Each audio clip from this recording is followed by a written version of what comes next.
আজকে আপনাদেরকে নিয়ে আসলাম সূর্যমুখীর বাগানে। তো চলেন শুরু থেকে শুরু করি।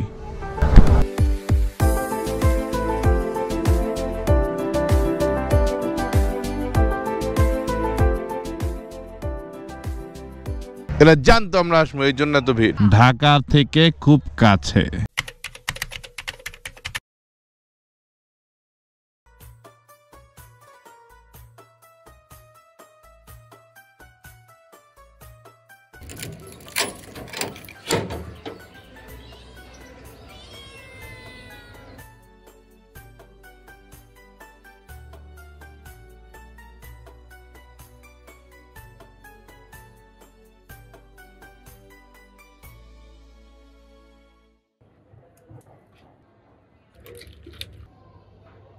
আপনারা বলেন তো এটা কি পাখি?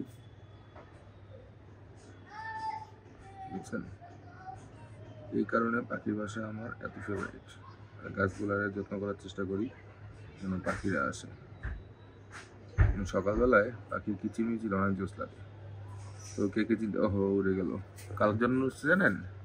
এই যে হাতে। মিনো, কি করলা তুমি এটা?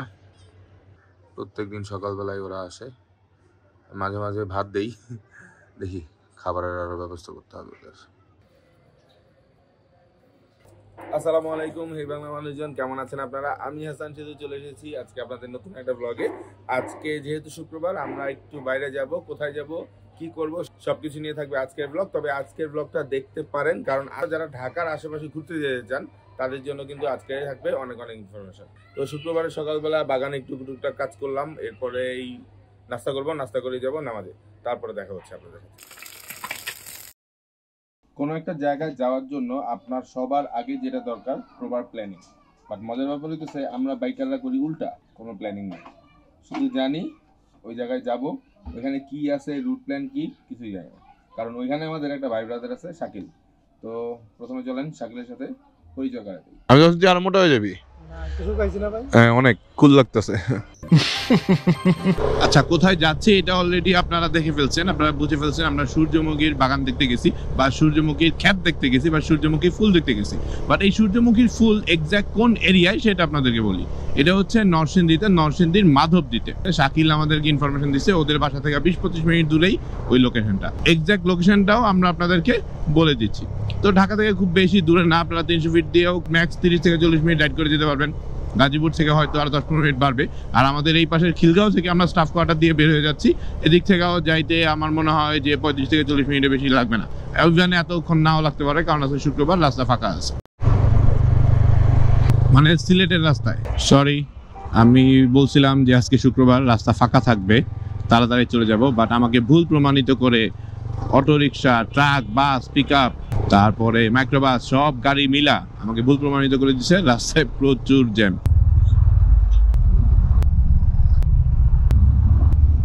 অনেকে আমাকে জিজ্ঞেস করে যে এই মিটারে যে একটা স্টিকার লাগায় রাখছি, যে স্পিডোমিটারটা আমি দেখাচ্ছি না কত উঠতেছে, এটা কি কারণে? আসলে এটা দুইটা রিজনে হইতে পারে। হ্যাঁ, এক নাম্বার রিজনটা হইতেছে যে আমি আসলে অনেক রাশ চালাই, অনেক রাফ চালাই, ঠিক আছে, আমি দেখাইতে যাই না কারোর স্পিড, এই কারণে। আর আরেকটা কারণ হইতে পারে যে আসলে আমি নিজে দেখতে চাই না যে আমি আস্তে চালাচ্ছি। আসলে যেখানে যতটুকু দরকার সেখানে ততটুকুই চালাবো। এর আরো মানে এখানে আমি চাইলে আরো ক্যাপাসিটি আছে, এখন 60 যাইতেছে, 80 যেতে পারবো, 80তে যাইতেছি, এখানে আমি 120-এ যেতে পারবো, ফাঁকা রোড আছে। এই টেন্ডেন্সি যেন আমার মাথায় না আসে এটা। তো অবশ্যই আপনারা কমেন্ট করে জানাবেন যে 1 নাম্বার রিজন না 2 নাম্বার রিজন, কোন রিজনে আমি আসলে স্টিকারটা লাগাই রাখছি। এই হচ্ছে আমাদের শাকিলের বাইক দাপান্ডা। এইটা আমার নতুন প্যান্ট।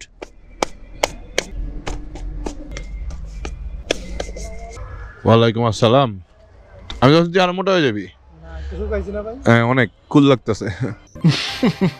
আসলে একটু লেট হয়ে গেছে, যার কারণে শাকিল বলতেছে ভাই আমরা তাহলে সরাসরি সূর্যমুখী বাগানে চলে যাই, সরিষা ক্ষেত পরে দেখা যাবে। তো আমরা এখন সূর্যমুখীর বাগানের দিকে যাচ্ছি, এবং সামনেই আপনার মাধবদীর সবচেয়ে বড় বাজারটা, যে বাজার আসলে থান কাপড়ের জন্য বাংলাদেশের অন্যতম একটা সেরা বাজারের মধ্যে একটা। আমরা অলরেডি আছি মাধবদী বাজারে। অনেক বড় বাজার, অনেক, এবং অনেক কাপড় চোপড়ের জন্য, অনেক ধরনের কাপড় চোপড়ের জন্য আসলে অনেক বড় একটা পাইকারি বাজার। নট অনলি দ্যাট, আশেপাশের সবচাইতে বড় বাজারগুলোর মধ্যে একটা বাজার এটা। আমাদের যেমন ঢাকায় কারণ বাজার, ঠাড়ারি বাজার, ওইরকম। বিশাল এক বাজার। তো বাজারের ভিতর দিয়ে বেরিয়েছি, শুক্রবার বিকাল, যার কারণে হয়তো গ্যাদারিং একটু কম।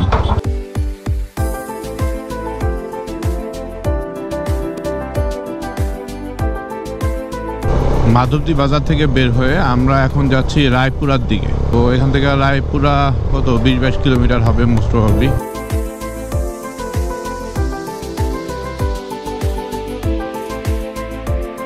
এই পাশে সব সরিষা ক্ষেত ছিল, এটাই বলতে সরিষা ফুল দেখতে আইছেন, সরিষা ফুল থেকে ফল হয়ে গেছে, মানে সরিষা হয়ে গেছে, এখন তো সরিষা ফুল নাই।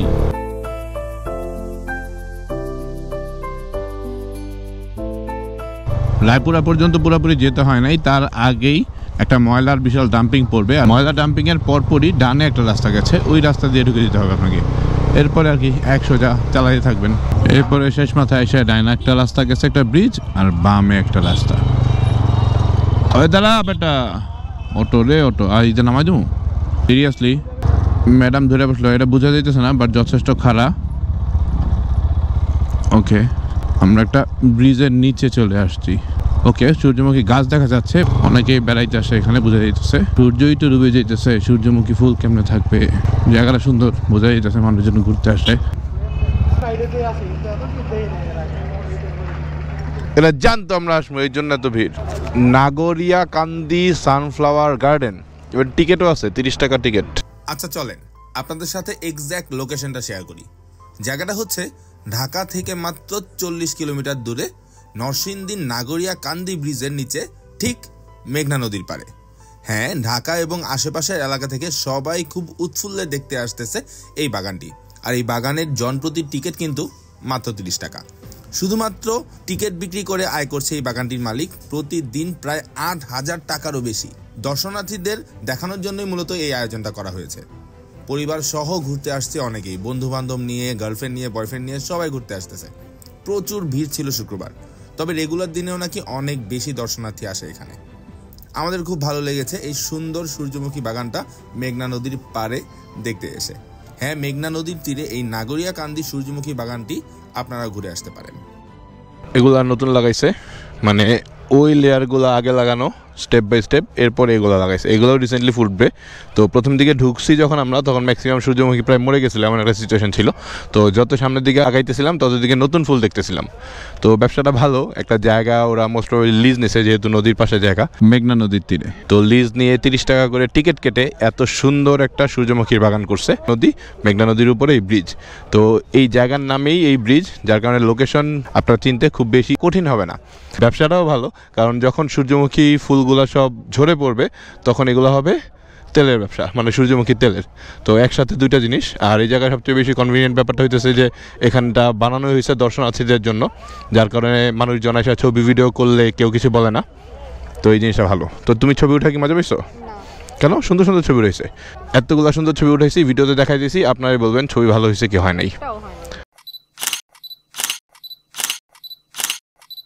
তো চলেন, এখান থেকে আমরা ব্রিজের উপর দিয়া ওই পাশে যাব, ওইখানে নাকি একটা পার্ক আছে, ওইখানে যাই। তো এখান থেকে বুদ্ধিমানের কাজ হইতেছে, ম্যাডামের নামায় দেওয়া, ওই যে ভাইয়ারা ঠেলা উঠাইতেছে।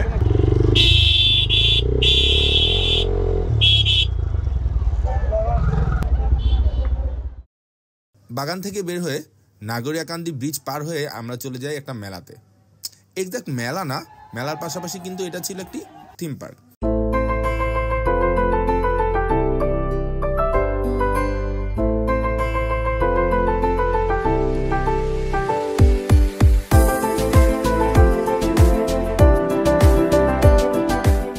বাচ্চাদের জন্য যেমন ছিল, বড়দের জন্যও তেমন ছিল। তো আমরাও খুব উৎফুল্ল হয়ে একটা রাইডে উঠি, এবং রাইডের এক্সপিরিয়েন্স নেই, যদিও এক্সপিরিয়েন্স অতটা মানে বোঝানো সম্ভব না, বাট ভালো ছিল। তবে হ্যাঁ, সুন্দর একটা পরিবেশ, এখানে আশেপাশে সবাই ঘুরতে আসতেছে। আপনারাও চাইলে কিন্তু 30 থেকে 40 কিলোমিটার রাইড করে এই জায়গাগুলো ঘুরে দেখতে পারেন।